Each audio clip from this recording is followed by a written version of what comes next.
Welcome to the Migrant Resource Centre, Northwest Region Incorporated, Diversity and Disability. Job advocates and professionals in the disability sector are interviewed.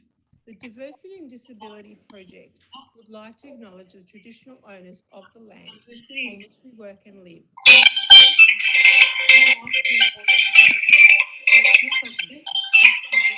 Respects to elders past, present, and emerging. Nothing about us without us. We pay respects to all self-advocates who have worked hard over the years and still working tirelessly for their rights, supporting others with disabilities and human rights for all. This channel is for people with disabilities who aspire to seek self-advocacy role models to inspire change in their everyday lives. Nothing about us without us. Choice and control are central themes. Every interview is as unique as you and I. And it has our fundamental universal human rights ethos of respect for persons with disabilities, having their views heard and acknowledged. After all, it's all in the name. Your life, your voice. Be the voice of change in your life.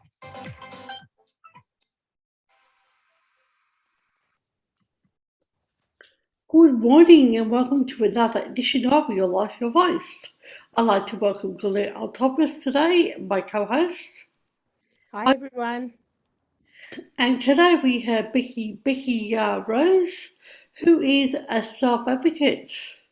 Welcome, Becky. How you doing? I'm going good, thank you. Hi, everyone, and thank you for having me, Julie, and the Voice at Chat for having me today. And I'm really well, thank you. Wonderful. So we'll just kick off with a few questions. So, Becky, can you tell us a little bit more about your life? Yeah, I sure can. My name is Beck. I was born with a disability, intellectual disability, as well as epilepsy. I'm a disability self-advocate. I have been a disability self-advocate for around 8 years. I'm the representative of All Ability Self-Advocacy Group in Southwest Victoria, based in Warrnambool. We have up to around 100 active members within our self-advocacy group. And we have members from day services, so people from Terang and Warrnambool, Portland, Hamilton, and Camperdown. I'm also a peer worker for the Voice at the Table, and I'm also working on a project with All Abilities. The project is Staying Connected project. So I'm helping run that project, and we're teaching people who want to learn about technology through Zoom. It's a free session, so anyone can join up. Just contact the All Abilities. We're based on Facebook, so if you put in All Abilities self-advocacy, it should come up on the search, and just get our inboxes. I'm not sure our email, but if you inbox us on All Abilities, we'll be happy to run a session with you around technology. So, and that's it for me, Julie. Thank you. I know you've done a lot in your self-advocacy life, and it's really good to see people with disabilities kicking goals and making it like easier and supportive for others to learn.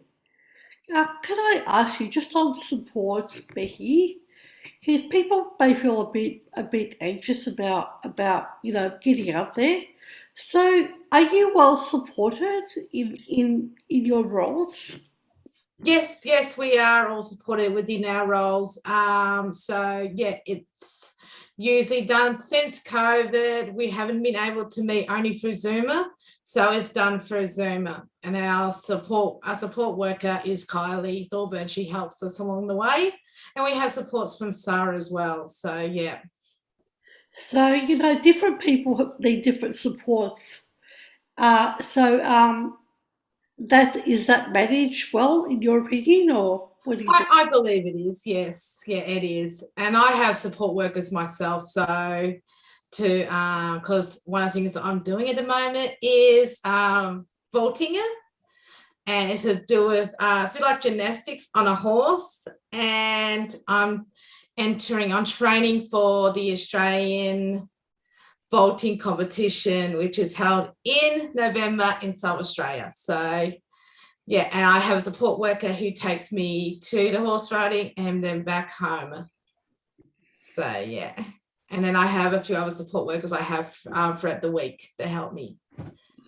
So with cleaning and taking me out places. So yeah, and I have a lovely support worker who helps me with the voice at the table as well. So that's, her name is Julie as well. So yeah. So she helps me out, and if I need any, like if I'm having problems, set gloves, my role is to help organise the meetings, the monthly meetings through Zoom. So I do the pamphlets, I do the agenda, and I do the Zoom link, and I do phone calls as well. And I just call up Julie, and if I need help, she'll help me out with that. So, and yeah. So, do you have any comments, Claire? Oh, you're very busy, Beck. Sounds like you're a good organizer too, while you're at it. Thank you. Yes, we have a lot of help. I've had a lot of help behind me. So yeah. Yeah. So, what would you like to do more of in your role? What would you like to do more of, or what's the need in someone in your position, or someone, say, watching us? What are the requirements that person would need to be like a Beck? Just having a lot of supports, I reckon. Like I've had a lot of support and training for over the 8 years, thanks to your abilities, and also thanks to Sarah, who have helped often train to me. So it's just a lot of training and just believing in yourself as well, having confidence in yourself that you can do anything you put your mind to it. So yeah. That's a secret recipe. Yes. Yes. So, for all of those listening out on YouTube, mate, what do you think will be the first steps? So they're feeling a bit anxious, they want to do something, they don't know how to connect, they lack confidence. What do you think? What would be like a bit of a checklist for them as the first steps? Well, if they're involved with a self-advocacy group, talk to the leader, I guess, of your self-advocacy group. Or if you want to be part of a self-advocacy group, All Abilities is, depending where you are, but we're online now, so we can take pretty much anyone on it, and just contact us and we can sort of help you out, I guess, for training you, depending what training you're needing, and depending what supports you need as well in place to get what you want to do. So yeah, it all depends on what you want to do, what support you need, and what help you're needing to do. So yeah. Right, so I'd say have a bit of belief in yourself. That's correct. Yes, definitely, Julie. Yes. Okay, how about we move on if there's nothing else you ladies would like to say? So, I know we've talked about some of the goals you've achieved in your life, but I'll ask anyway, just in case you have other ideas or more ideas. So, what goals have you achieved in your life, and how did you navigate your way around to achieve these goals? I think some of the goals that I have achieved, that I've become more independent, and that took a lot of effort, but I had supports in place to help with that. So when I got involved with All Abilities, We had a support worker there that was helping run the meetings. Her name was Priscilla, and she actually took me under her wing, and she took me to Melbourne on a train because I had a very big fear of trains because what happened years and years ago to me when I was locked on a train, which almost brought on an epileptic seizure at time. So I told Priscilla straight, I know what I'm going to get on the train because I've got this fear the door, they're going to lock the door and I'm not going to be able to get off. But she took me down there, and I went to my first ever self-advocacy meeting. I think it was called Why Self-Advocacy Matters, and my memory corrects me, right? And that was back in 2008. And after that, after going down a couple of times with Priscilla, I eventually took myself down. So I was like, I forced myself to get on train. I thought I could do this. And then I got down to Southern Cross. I ended up ringing up Saru. I think it was still at time, and still arranged for a taxi to take me down to the office, down to Roz house, and then I took a taxi back to Flinders train station. Actually, no, Southern Cross train station. And after a while, I learned about trams, so I started taking trams to Roz house. So, and that took a lot of work. And so yeah, when you first start, when you want to becoming independent, it can be scary, but you got to have faith in yourself, and you got the right supports in there, like I did. I was very, very lucky. If you got right supports that can help you, that's the best way to go. So yeah. I was actually at that forum. Was that forum in Geelong? No, it was in Melbourne actually. So yeah. So I went to a forum, Why Self-Advocacy Matters. Oh, there was one in Geelong. Yes, yes. And it was a response to the government. This was in the early days of NDIS. So we were encouraging government to actually fund self-advocacy. So diversity and disability were a part of a larger group, and Dean, who is I'm not sure what his title is, but Dean works in Saru, and he's the one that organised this particular forum, or part of organising, and we were asked to have a presentation. So I think there was 4 of us on the panel of DD. There were other speakers also. So, and it had a positive effect because up until that time, the NDIS were thinking about not funding self-advocacy groups. So everything we do in our lives is actually good to take a stand at times and like be a part of forums and tell your story, because we're telling our stories of why self-advocacy matters. And we managed to get a policy change, or to include, self-advocacy in the NDIS landscape. So I'd encourage everyone to have your say, have a voice, because without our voices, policy makers won't know, or policy makers won't have appreciation for the things that we do in our lives, that in the end, it's a contribution to society. Anyway, any other comments? Like, why does self-advocacy, besides what you just said, Julie, why does it matter? Why does policy matter? Why should the governments, and why should people think about people with diversity and disability? Someone's sitting there going, well, everyone can talk. Why do we need to have a special group for this? Why does it all matter? What will we say to people like that? Becky, I've got some comments, but do you have any comments about that? Yeah, I do. I think it's important for people with disability to have a voice and be part of a self-advocacy to be that voice, because a lot of people like myself didn't have a voice, didn't know how to speak up, didn't know how to address issues that I was facing at a time in my life. So, and that's when self-advocacy came along, and it saved my life. It gave me the power to speak up. It's important for people with a disability to have a voice, so that way we get to say what's on our lives and get a say of the stuff that the government's doing. If it would be transport, employment, or housing. If we don't speak up, if we don't speak up, we don't feel included, and the issues that people with disability face will never get addressed by the government. Nothing will happen, and then we'll be stuck with these issues forever. So I believe that every person with disability should speak up, have a voice, and to do that, you need an advocacy group to help you with that, to help you find your voice.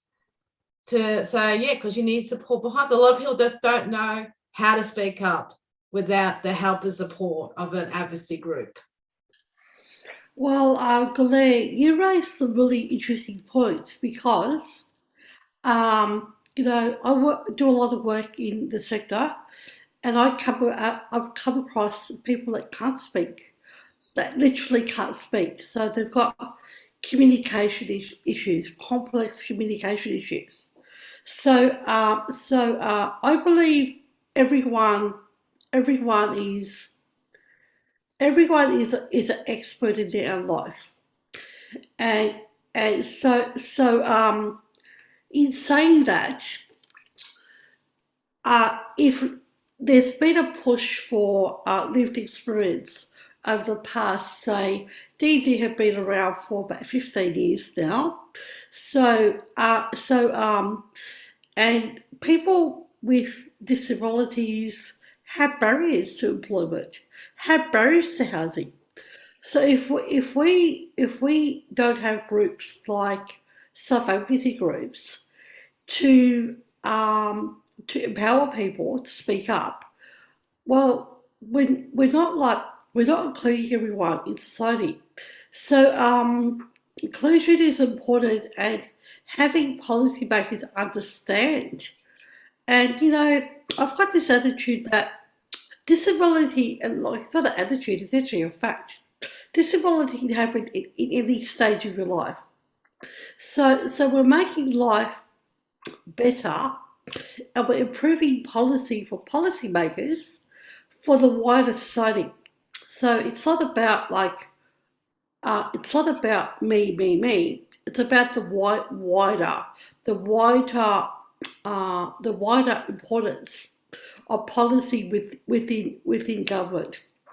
So a lot of our work is around first the personal, and then to the wider community, because it all starts with me, but then the me becomes a louder voice, because I hate to use this word, but people say me too, me too, me too, so and this sort of like has a flow-on effect. So we're actually creating change. We're actually reducing systemic issues by having a voice in the community. And how many years have we had this, and why is it still an issue is what I'm thinking. Like, we've spent how many, like just D&D in itself has done 15 years of this advocacy and get the policymakers to understand, and we've had different kind of governments, and I wonder what it would be like if society was inclusive and we didn't have to keep fighting for our rights. Becky, would you like to comment on that? So I think you got to keep pushing the issue, as simple as that, until the government listens to us. That's if you just stop, then nothing's going to get done. As simple as that. So that's why I myself and the All Ability group has been advocating for better access, train and transport for over 8 years, and we still continue to advocate for that. If we don't, then we won't get what we want. We're just got to keep at it and pushing the government to realise that we have we need a train that's accessible. Because if we don't have an accessible train, how is any person with a disability meant to go anywhere, especially if they're in a wheelchair or they're using special aids to get on? They're not going to be able to get on a train. As simple as that. So, and then the only option is taxis. And then there's not enough accessible taxis. And people with disability have the rights to be able to take a train and not be forced to take taxis. So that's why we continue to fight for better access trains for Warrnambool and Southwest Victoria. As simple as that. Because I say if we stop and don't, well, it's not going to happen. Simple as that. And we'll continue on fighting until we eventually, the government listens to us. So, yeah. So, Beck, what would you say are the ingredients for people who'd like to come into being a self-advocate and in the advocacy field? What would you recommend to them besides confidence? What else would you recommend that they do? Because your experience, you've got so much experience. What would you hand over to someone else? I suppose I would just say, if you want to be part of a self-advocacy group, find out is there a self-advocacy group in your area where you live. Contact them and attend one of their meetings. And if you need support around that, you can always get a support worker to help you, or get someone to help you with that. If you're for a day service or anything, get someone to help you find a self-advocacy group in your area. If there's not, then you can always contact other self-advocacy groups around where you live or nearby you. And it's all about having that confidence and wanting to sort of join up with a self-advocacy group as well. So it took a long time for me to get the confidence, and it was because of Corinda.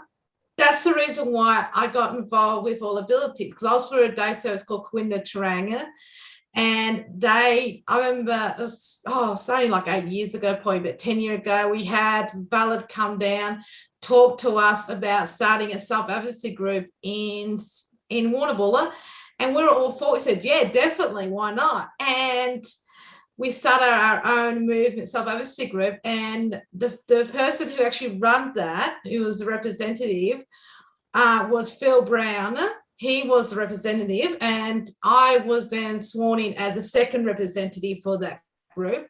And I said it took a long time for me to get my head around self-advocacy. It took me going to Melbourne with Bazilla to understand more about it and how I can have a voice for our group as well, and how I can pass down, also be mentors to some of our guys as well, help them get a voice as well. So, yeah, it's basically getting that confidence and having that support, always having that support around you to get you and to help get you involved with self-advocacy groups. Yeah. Yeah, so you're not isolated in it. That's correct. Yes. Yeah.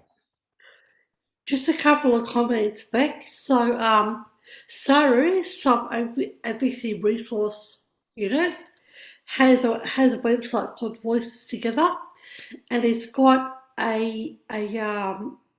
it's got the map of Australia, including Tasmania, and it's yes, everyone, Tasmania is part of Australia, and it's got all the self-advocacy groups in Australia. So if people want to have a look at that, and like Beck says, you can start your own self-advocacy group. Self-advocacy is generally issue-based. So, it starts small, and like you may have 2 people, and 3 people, and then as soon as you know it, the group is grown and you have confidence. And so that's one point. The second point I want to bring up is Glenn said something about transport, and something about why do we keep on needing advocacy? Well, our manager, Christian historian from Diversity and Disability, was advocating for a super stop. He lives in Brunswick. So I think the super stop he advocated for was Sydney Road, I think.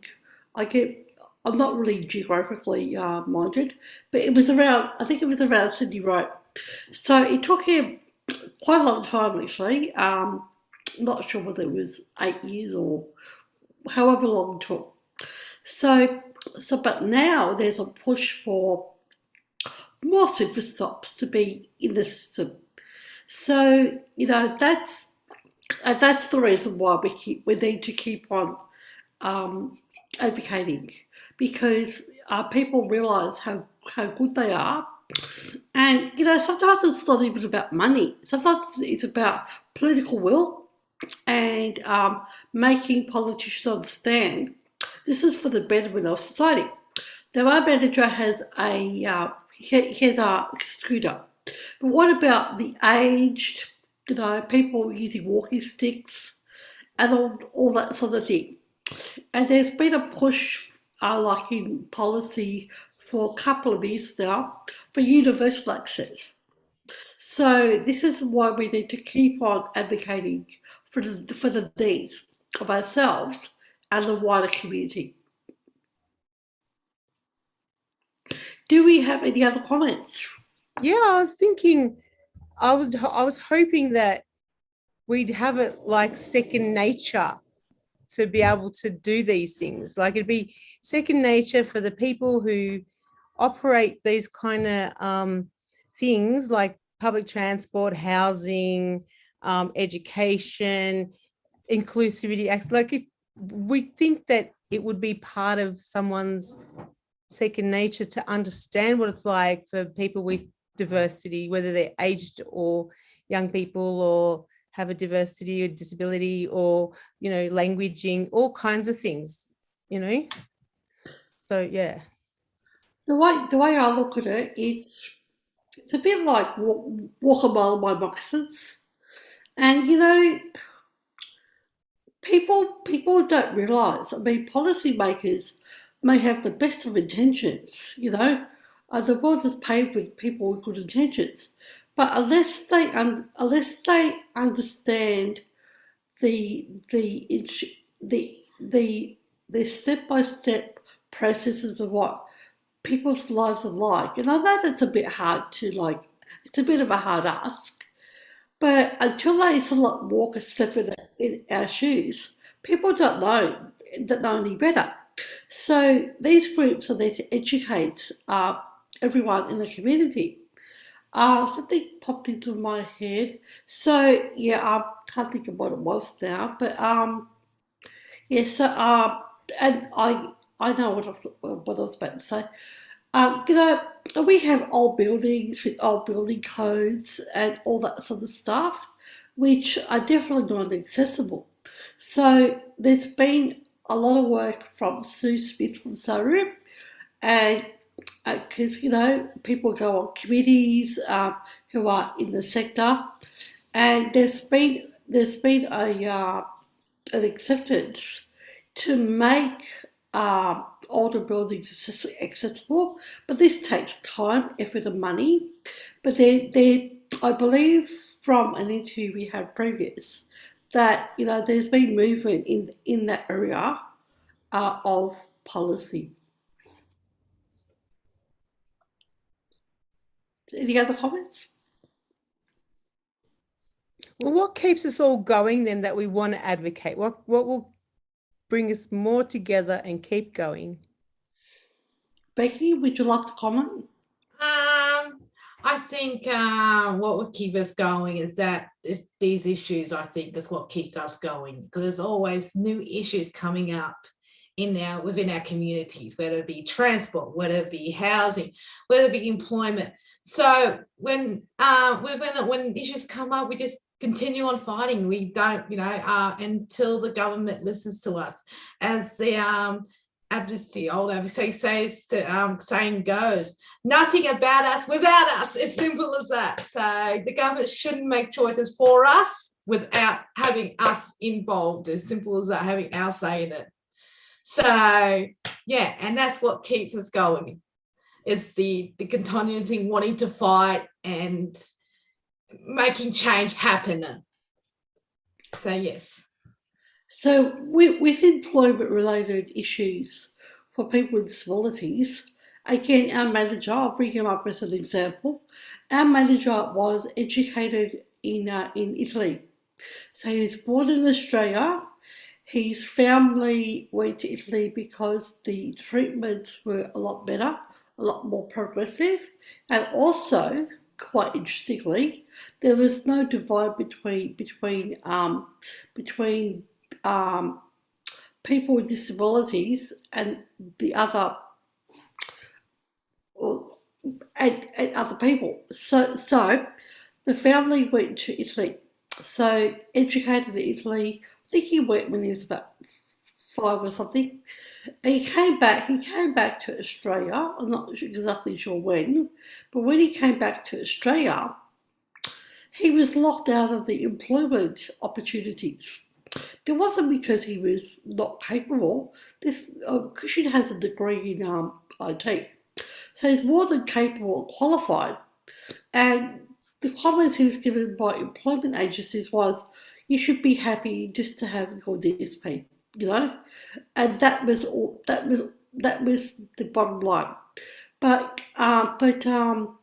he strove and he found work. I'm not sure where else he's worked apart from the Migrant Resource Centre, but he had to strive and advocate and and eventually was employed by Migrant Resource Centre.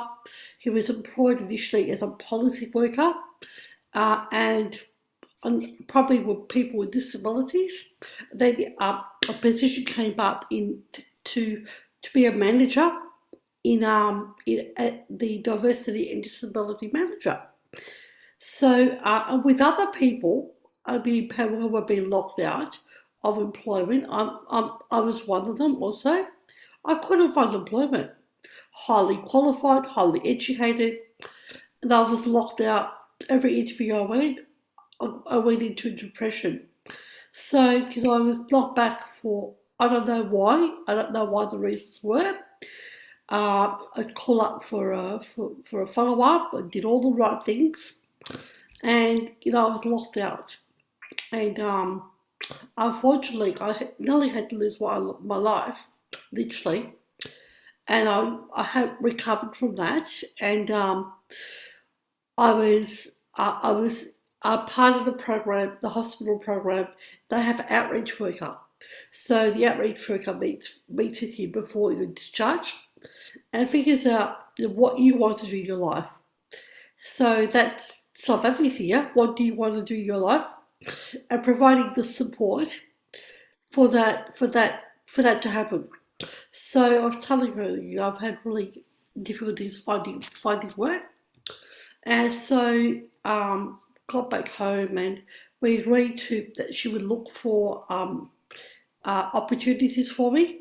So and then got an email saying there was a volunteer position at Diversity Disability, and it was in the writing area. And writing is a bit of a passion of mine.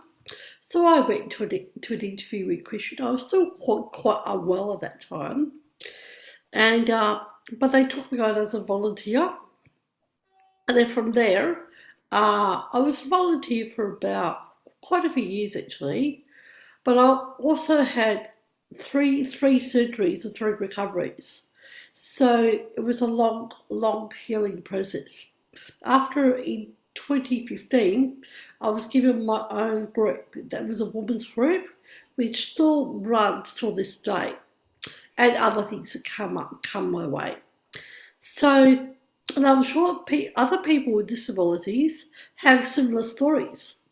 So, yeah, so I forgot what the question was, but that's a bit of my story and the background of two people who had problems finding employment. Yeah, so I'm sorry you had to go through that and Christian had to go through that. That's why I was saying, why can't it be like second nature to people who understand and yeah, so it's I guess there's lots of evidence out there with good work around, and then there's also areas to improve on. Yeah, so a lot of people have empathy, but empathy without action is sort of like a bit of a, it's sort of like it doesn't equate. So, there are lots of good workers. But yeah, but we need action, and we need action-based programs like self-advocacy programs that give that support, and so people can live their full life. The life that they're meant to lead is a full life, whatever that means to whatever that means to someone. So, 'cause this is the other thing, um, in society, people, living a full life means to a lot of people working. To other people, it may not mean working. It may mean having more friends, or having more opportunities, or having art classes, or doing other things. That's what's their motivation to get out of bed. So it's recognizing that people have different motivators, and not necessarily, the economic life, but more about connection and understanding. Yeah. Beck, what would you want, if one thing, like moving forward, say for example, in the last 8-10 years, you sort of talked to us about how it's been like for you going to groups and advocating, and it's been less during COVID times to get together and have a community, which is what we're all sort of saying, aren't we? Like it's being in a community kind of situation that makes the individual not be so isolated and be able to self-advocate. Yeah. So if we, we sort of came from a place of good intention, and Beck, and you, Julie, explaining how it's been for the last, decade or more. Moving forward, what would you, if you had one thing that people listen to after this program that you'd like them to walk away with, what would that be, Beck and Julie? And yeah.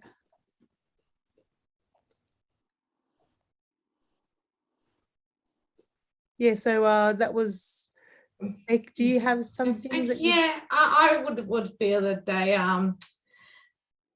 if they are definitely like, I guess if anything, I'd love them to learn that, there's advocacy groups out there, there's supports out there if they want to get involved with self-advocacy. And I strongly suggest, getting involved with self-advocacy. If you want to have a voice and an impact in your community, then get involved with self-advocacy, because you just don't know what doors it can open as well. Like, it's opened up many doors for me, not just having a voice, but it's also given me employment opportunities as well. So, and training opportunities. Like, I was involved with the Australian Self-Advocacy Project, which was done by Saru, and I got the opportunity to fly over to Sydney and Canberra with both Sally and Sue to talk with self-advocacy groups about starting up a Saru in their state run by and for people with disabilities, and how it would, and how they could, use the ILC funding to start their own Saru office up, and how it looked. And that's also that's what's, I never went overseas. I've never I've never been to a part of Australia, so that was my first ever international sort of travel, and I really enjoyed connecting with other self-advocacy groups and talking to them about that, and also having an opportunity to talk about my story as well, and how I got involved with self-advocacy and how much it has changed my life.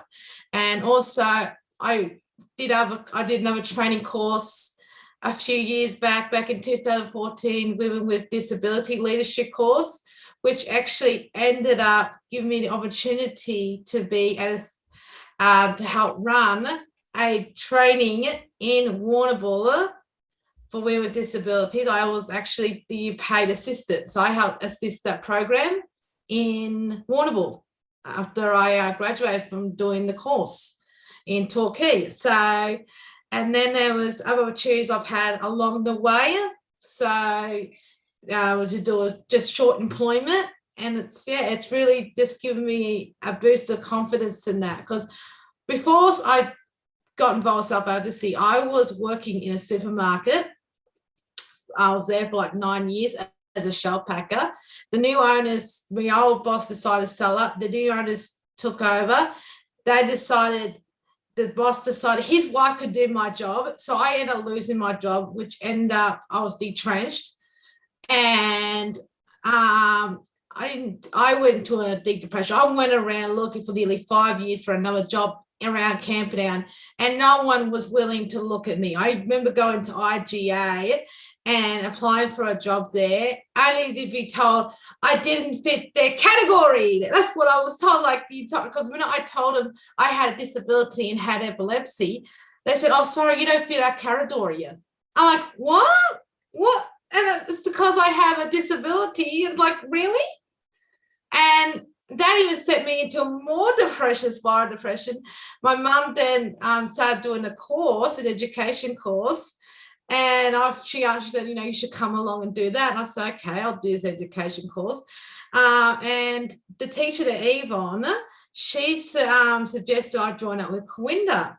And she goes, oh, they've got programs or day service. And I think, oh, I really need to go to day service. I mean, okay, I might get a try, see if I like it.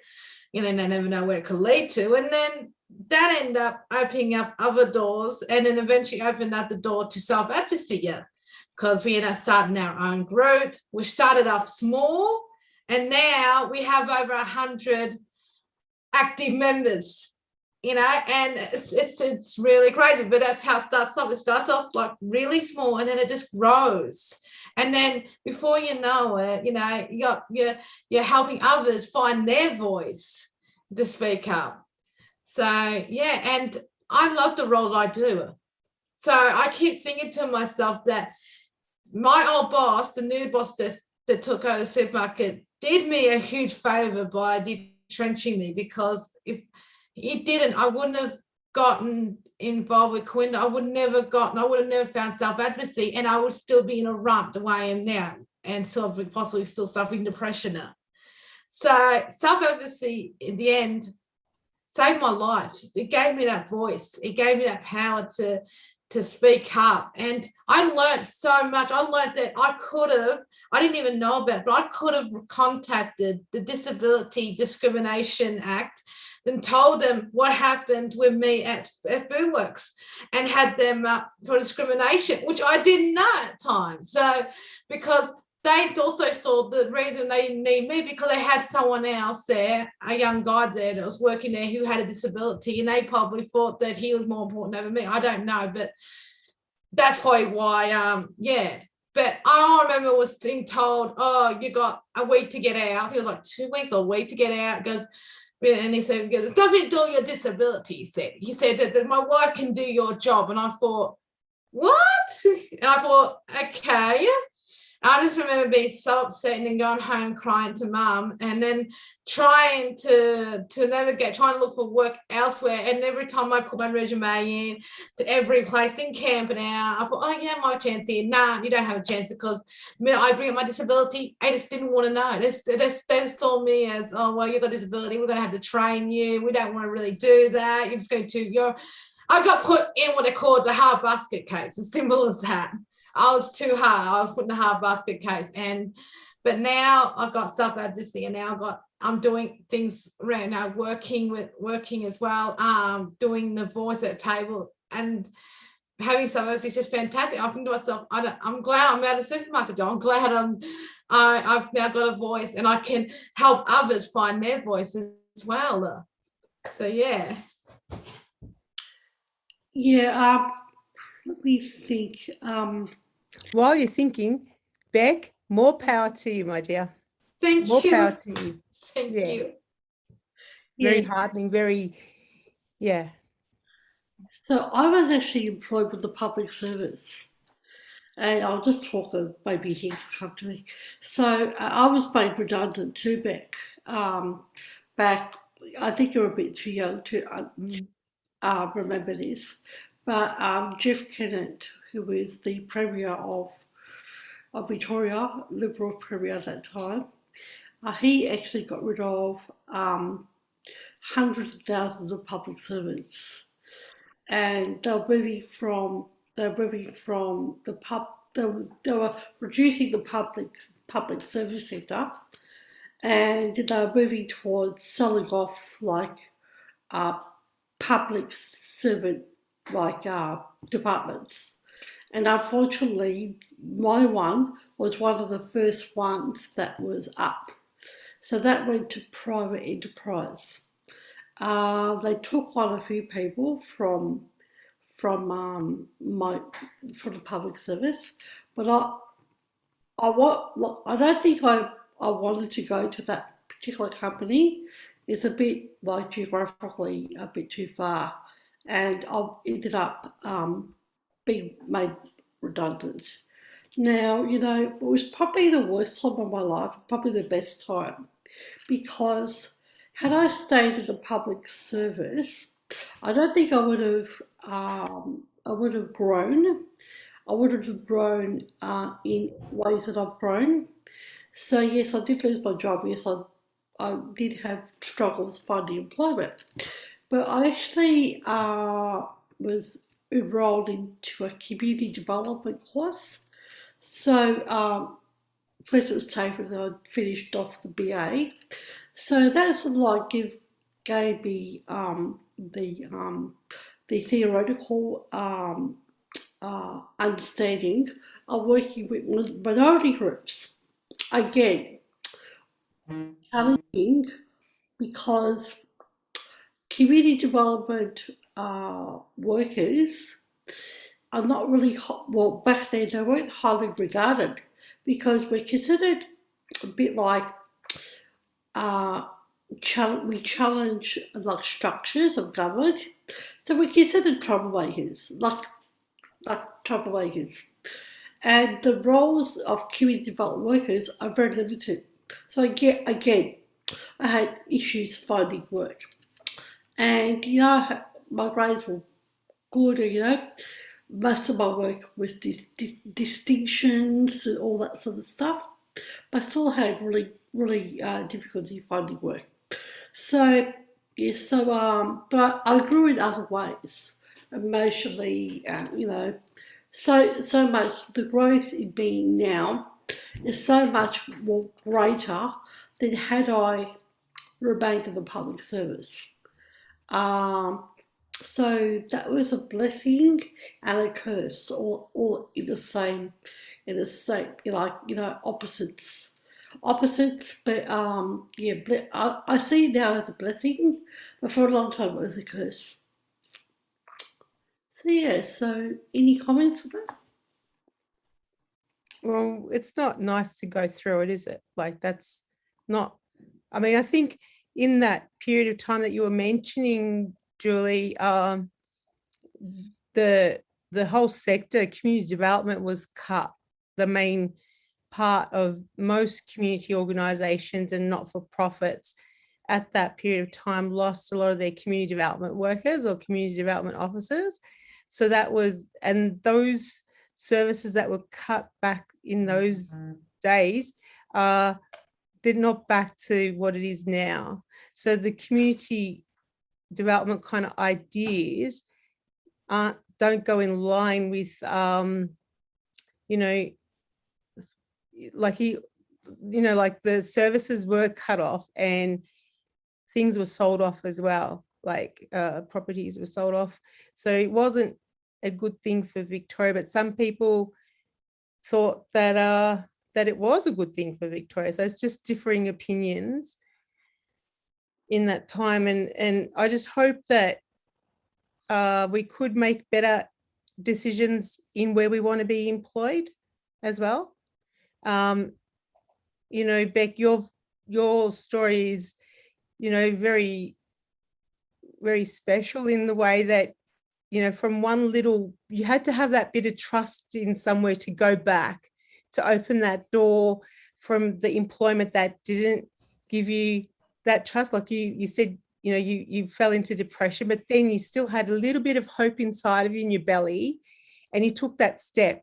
With what your mother said, you took that step, and then look at how it has, you know, snowballed and made you become. And now you're representing people in that same situation to find it for themselves and find their own voices for themselves and for the community. Yeah. Yes, correct. Yeah. Yeah, so I think sometimes personal tragedy in life, in personal life, it holds you. This might sound a bit strange, but it holds you in good stead for future disappointment and dealing with life. Because I mean, I've had lots of disappointment in life, you know, like a lot of people. But you know, especially at the moment with COVID, some people are faring better than others. I think that, you know, the I actually think that with life, when life gets hard, it's sort of like one day at a time, and I do have hope. So hope is essential in life to, you know, it's the essential ingredient to live life. And so I don't put any dates on things, so especially at the moment. So I just think to myself, one day this will be over, it'll be history. And I try. Well, I don't live in fear, so you know. So I think that's an important message out there to to uh, to bring out. You know, life is going to happen, and we can't stop, you know, things happening, but we can have that little bit of hope that Beck has, you know, highlighted in her life. I've highlighted in my life, and for the majority of people with disabilities, key goals, that's the main message. I think to have that little bit of hope and courage to take that first step, whatever that first step is. Exactly. So, what about a time check? What about 7 minutes? What do you think? Yeah. Yeah. Maybe we can ask Beck, would you like to say something um, for other people to, like you've already said a few things. Is there something else that you think we've missed out on and that you'd like to make it really poignant? Yeah, I'm just thinking now. So yeah, I was going to talk about also what I do on social media. I do a lot of stuff which helps with my. I found that actually helps with my depression sometimes because I still suffer mental illness. To a certain extent, what I found actually helps me is reaching out online. So I do a lot of live streaming. So when I do my walks, I will live stream from Facebook and I'll describe everything what I'm doing and where I am. And then I would then end it. I also got a YouTube channel that I used to do. I did that last year. And I was just doing my walks to help bring down my weight because I put a lot of weight on about 2 years ago. I just put a lot of weight on due to a lot of stress that I was having in my life because I just lost my stepdad.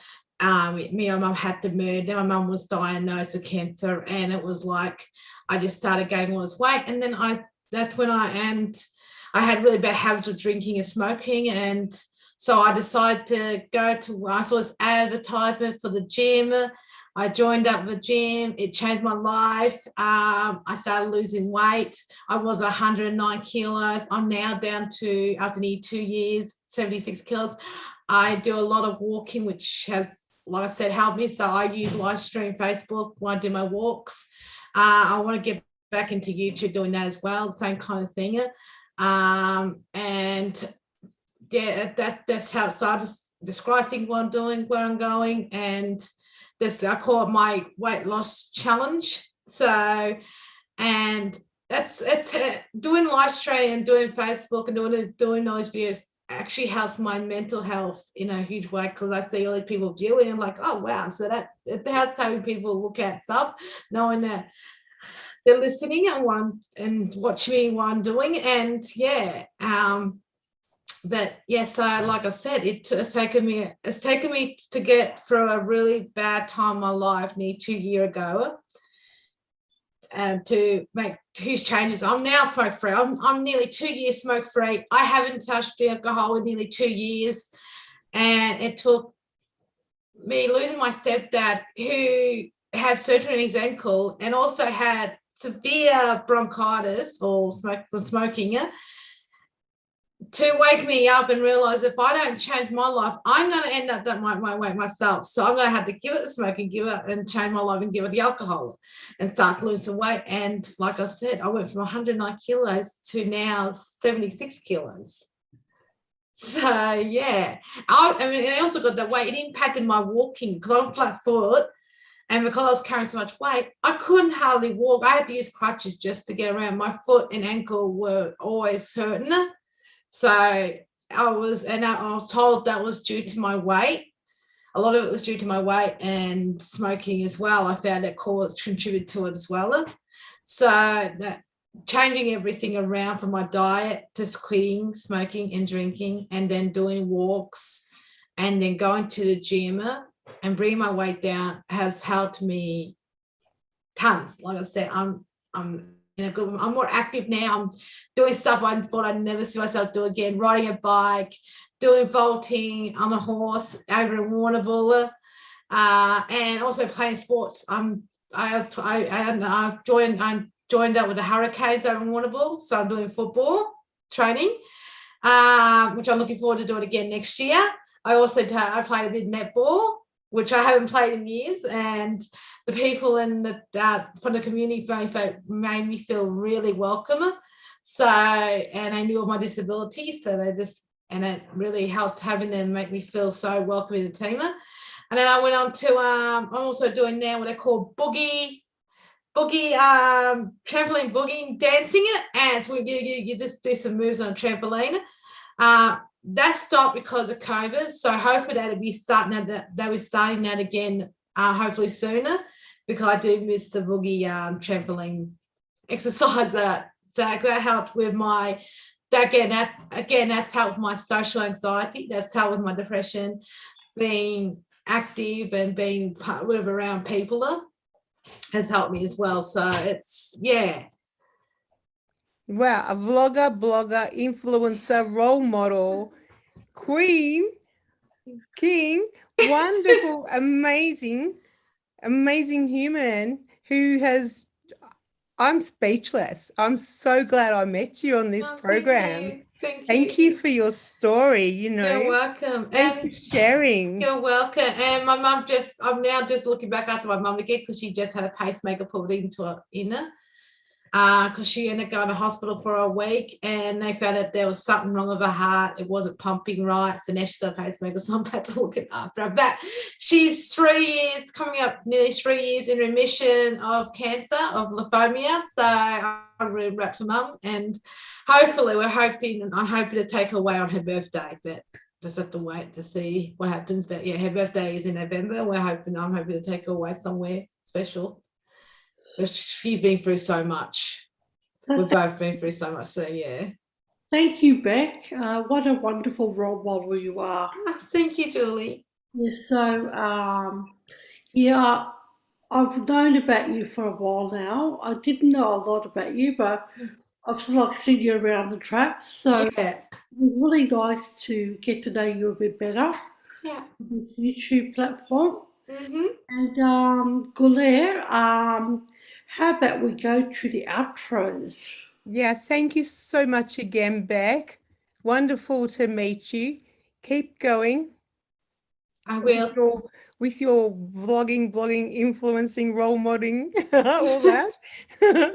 Take care. Yeah, Bye, everyone. Yeah, thank you for having me. Thank you, girls. Bye bye.